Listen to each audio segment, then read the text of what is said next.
Okay, folks, James McCormick here with Digging History.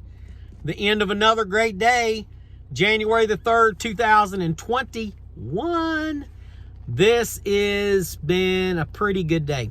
Found a couple of really cool backs of buttons, little piece of a harmonica reed. Those are always really cool to find. Found some bullets, some round balls, could be pre-Civil War. Came upon a really nice old training site. I believe this is what this was. I believe it was a World War I training site, because there was a training camp close to where I was at digging today, in Mason County, West Virginia, for World War I. And they had an artillery unit and an infantry unit there, and they trained all over the area before they went to France in early 1918. So most of the stuff that I found was from the 19 teens to the 20s to the 30s. I did find some cool bottles, and I've got those on video as well.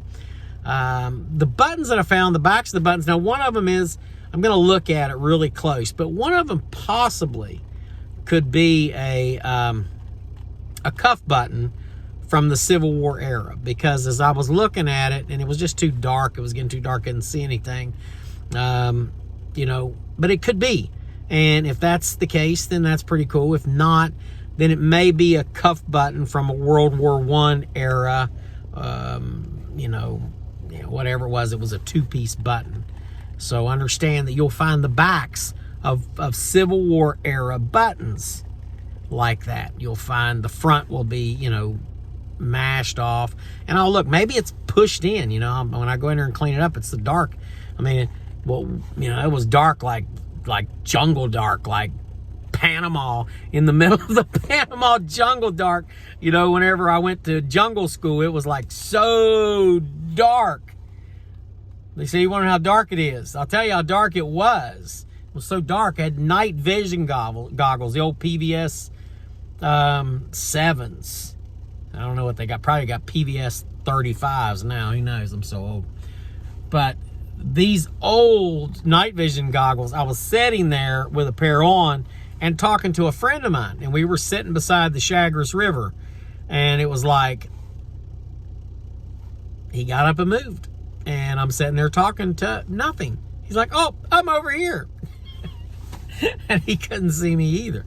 So anyways, but it was dark. It was dark like that. So it's really dark now. It's been raining today. So yeah, it's not one of those really, really awesome days to get out and do digging, but I did get out and get to digging. Got my hair cut, talked about that a little bit earlier, shaved my face. I am totally ready to get back in my, my uniform, go back on duty if that's what I need to do, and do the business that I got to do, because I love my country. And even though I'm retired from the military, I'm a retired officer, I have put myself on voluntary recall, because I think that is important. You know what I mean? It's like, if you can use this old man's skills, then use it. It's January. This is my birthday month, January the 26th. I will be 53 years old, folks, 53 years old. So all you folks that are 53 and under, and you're looking around saying, oh, I don't know, man, it looks like it, then you have no excuse. This old man can do it. You can get out and do it. I'm talking about digging. I'm talking about metal detecting. I'm talking about moving. I'm talking about exercising. I'm talking about engaging in life. Don't give up on life, folks, because you know what? I'm not ready to give up. And you shouldn't be ready to give up. Find something that you love to do and engage your passions. Your passions. The things that you enjoy doing. Find a reason to get up every morning. That's my advice from me to you. And from Digging History and all of us that are usually out, Corbett and Byron, and Clint, we're usually out digging together. This weekend, the last couple weekends have not been possible, so we've just all been busy and engaged in life. I mean, that's just it. It's been the holidays as well.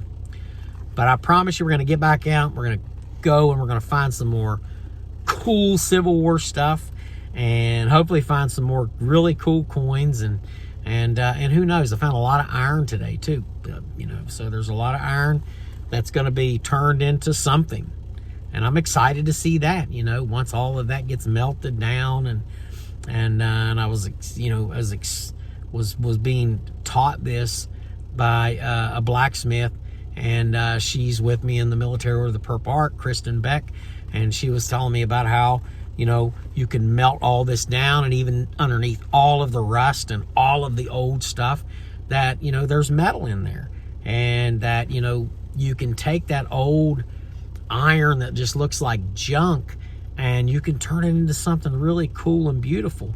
And that's what we're going to start doing. And then of course we recycle and all those cool things too, and just pick up trash. I made a couple of comments about trash. It really just upsets me. I can't stand seeing the trash. You throw trash out, you're just a trashy person for doing that. You really are. And you need to clean up after yourself. Your mama and your daddy ain't going to come up behind you all the time to dig, to clean up. Now, I clean a lot of trash for a lot of you pogues that are throwing it out there. You know what I mean? Because I don't like looking at it. But, let's start really, I'm just report people. If you see them throwing stuff down, it's my pet peeve. You can tell I complain about it all the time. If you see somebody just throwing trash out, report them. Report them or tell them to pick it up. If they don't want to pick it up, take a picture of them. So I got a picture of you, got you on video, and you're going to get a citation for that. You do that, and that garbage will stop. That garbage will stop. That's what we need to do. I can't stand. It just, why would you want to trash up the place that you live? Why would you want to trash up an area that you visit, even though you don't live there, but you come there to visit, or you come there to, to hike, or to climb, or to do something? Why would you do that? You shouldn't do that. Don't do that. You're better than that, America. Okay? So let's get better at that. So that's my pet peeve. I'm not going to talk about it anymore. Went and I did some exploring today in Point Pleasant, in and around the McClintock area, which is the old TNT site, a lot of people call it. So I did get to see some of the igloos. Didn't do any digging around those things, okay? But again, I went around and was just looking and exploring. So it was kind of a fun day for me as well. So I did find some things, but I also had a good time. So that's what it's all about. So remember that, folks, and make sure that you're enjoying your days, because you don't know which one's going to be your last one. So live them to the fullest. God bless. Have a great day. Carpe diem. Have a great day.